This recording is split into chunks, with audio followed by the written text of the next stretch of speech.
शिव महापुराण में वर्णन करा स्वयं शंकर से, स्वयं शंकर भी सम्मुख में है। और अगर शिवलिंग की आप आराधना कर रहे हो, भगवान शंकर की अगर आप आराधना कर रहे हो, तो शिवलिंग की महत्वता पूर्णता में होगी महाराज। क्यों?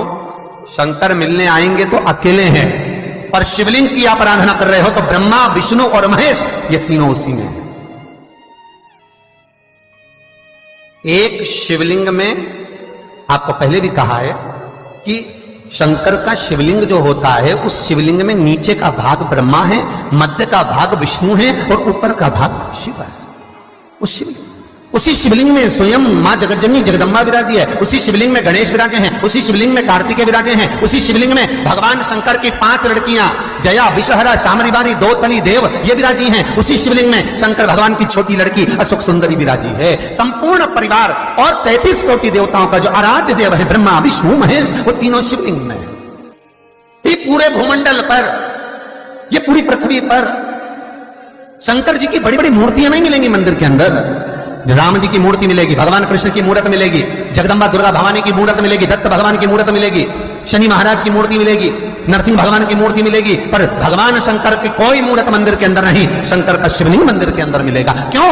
क्योंकि शंकर कहते हैं मेरे लिए ब्रह्मा, विष्णु, सारे देव मेरे अपने हैं, मैं इनको छोड़ नहीं सकता, वो मुझ में रमे।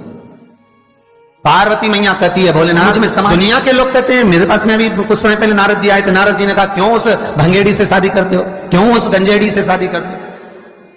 तो क्या आप भांग खाते हो? क्या आप भांग खाते हो?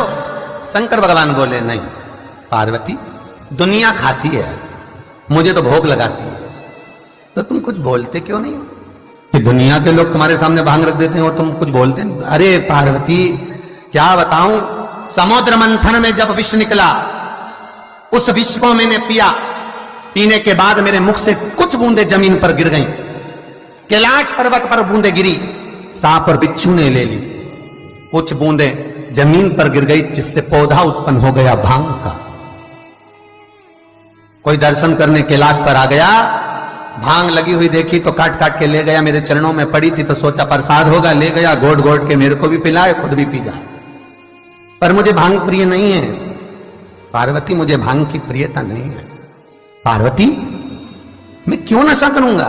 तो पार्वती बोलती है दुनिया के लोग कहते हैं आप तो नशेले हो। भगवान शंकर बोले हाँ नशा तो करता हूं, पर किसका? राम नाम और कृष्ण नाम का। शंकर जी की कथा कहती है कि भांग घोट के, भांग पीस कर शंकर का श्रृंगार करो। क्यों? क्योंकि शंकर भगवान के कंठ पर जो विष भरा हुआ है, उस विष की तपन बहुत ज्यादा है। उस तपन को भांग का जो लेपन है, भांग का जो श्रृंगार है, वो ठंडक देता है।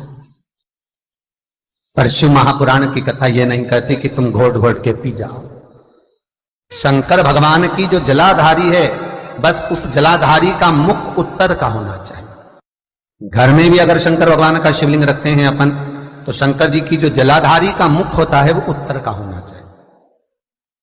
भगवान को जब भी बेलपत्र आप शिवलिंग पर समर्पित करते हैं, तो ये डंडी का मुख आप जहां बैठकर कर रहे हो, आप उधर बैठे हो, इधर बैठे हो, इधर बैठे हो, जहां तुम भगवान शंकर के सामने बैठे हो, इस डंडी का मुख, तुम जिस जगह पर बैठकर बेलपत्र समर्पित कर रहे हो, तुम जिस जगह बैठकर बेलपत्र चढ़ा रहे हो, तुम जिस जगह बैठकर बेलपत्र को भगवान शिव को समर्पित कर रहे हो, इस डंडी का मुख आपके ठीक विपरीतता के भाव में होना चाहिए। भगवान शंकर को जहां बैठकर चढ़ाओ, डंडी का मुख विपरीतता का।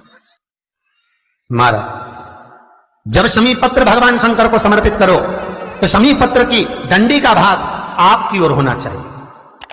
बेलपत्र की डंडी विपरीता भाव और शमी पत्र की डंडी का भाव, शमी पत्र की जो डंडी होती उसका भाग अपनी ओर हो।